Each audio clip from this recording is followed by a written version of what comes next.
میرے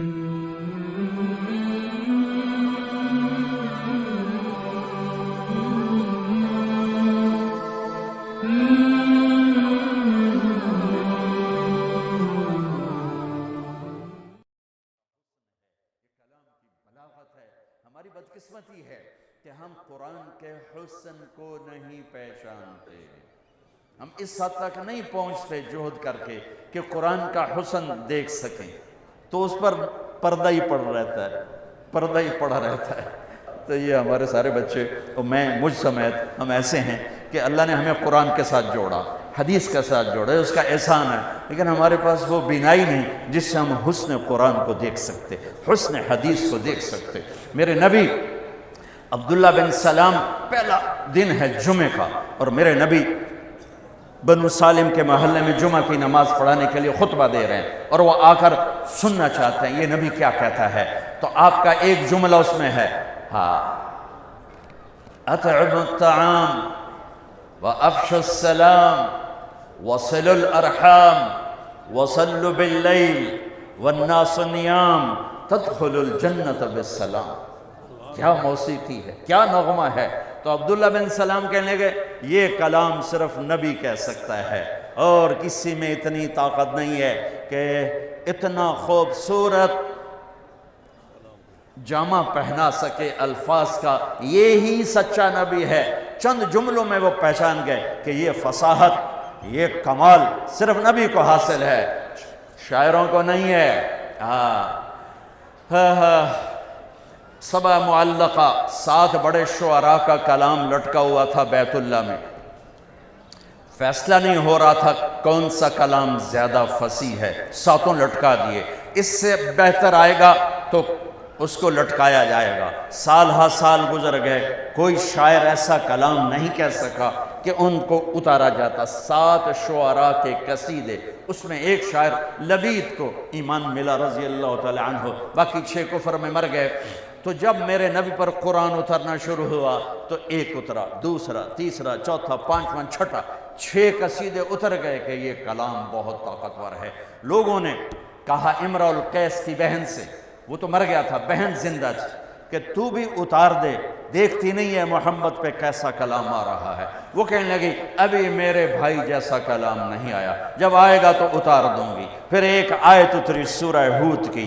قرآن سارا بہت فصیح ہے, اور پورے قرآن کی افصح آیت فی القرآن, قرآن کی سب سے فصیح آیت 19 الفاظ اور 21 اقسام بلاغت.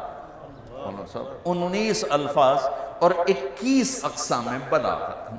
یا علامہ طنطاوی رحمۃ اللہ علیہ نے اپنی تفسیر میں ان سب کو ذکر کیا ایک ایک کر کے, کہ اس 19 الفاظ میں 21 اقسام بلاغت ہیں جو انسان کے بس کی بات نہیں ہے. وَقِيلَ يَا أَرْضُ ابْلَعِي مَاءَكِ وَيَا سَمَاءُ أَقْلِعِي وَغِيضَ الْمَاءِ وَقُضِيَ الْأَمْرُ وَاسْتَوَتْ عَلَى الْجُودِيِّ وَقِيلَ بُعْدًا لِلْقَوْمِ الظَّالِمِينَ. یہ آیت 19 الفاظ 21 اقسام بلاغت.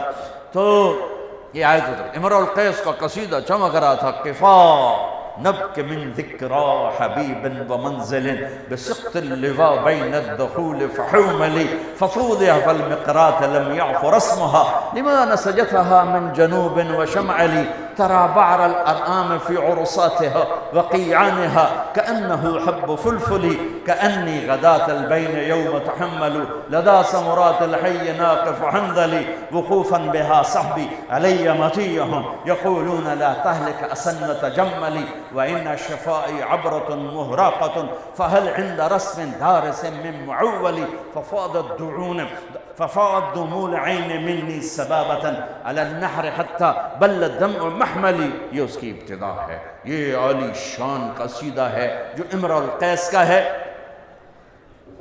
جب یہ آیت آئی تو اس کی بہن نے کہا اس کلام نے میرے بھائی کے کلام کو توڑ دیا ہے, اور جا کر قصیدہ اتار دیا کہ وہ حسن کلام کو جانتے تھے.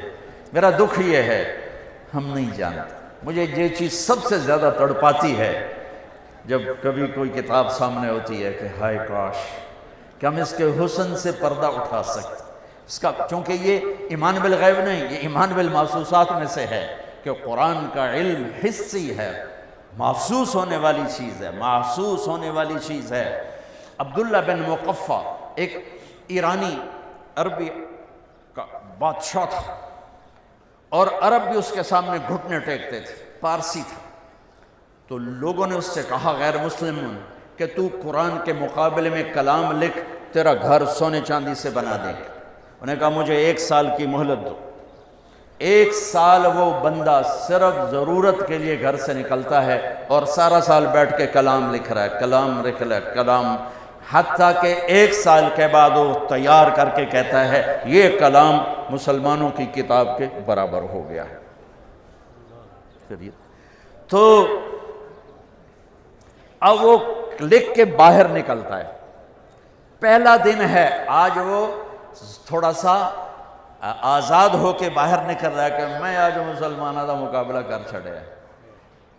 گلی سے گزرتا ہے، گلیاں تنگ ہیں، ایک گلی میں گھر کی کھڑکی کھلی ہوئی ہے، اور اس کھڑکی کی طرف منہ کر کے ایک بچی قرآن پڑھ رہی ہے۔ جب اللہ کسی کو ہدایت دیتا ہے، اب یہ یوں گزرا اور یہاں سے اس کو آواز آئی اس بچی کی تلاوت کی، قیل یا ارض ابلعی ماءک وَيَا سَمَاءُ أَقْلِعِي وَغِيضَ الْمَاءُ وَقُضِيَ الْأَمْرُ وَاسْتَوَتْ عَلَى الْجُودِيِّ وَقِيلَ بُعْدًا لِلْقَوْمِ الظَّالِمِينَ۔ تو ایسے کانپنے لگا، کہنے لگا یا صفا، ہائے مر گیا، میرے 1 سال کی محنت کو یہ چند جملے کھا گئے، یہ چند جملے کھا گئے۔ واپس گیا، پھاڑ کے آگ میں ڈال کے کہنے لگا لا الہ الا اللہ۔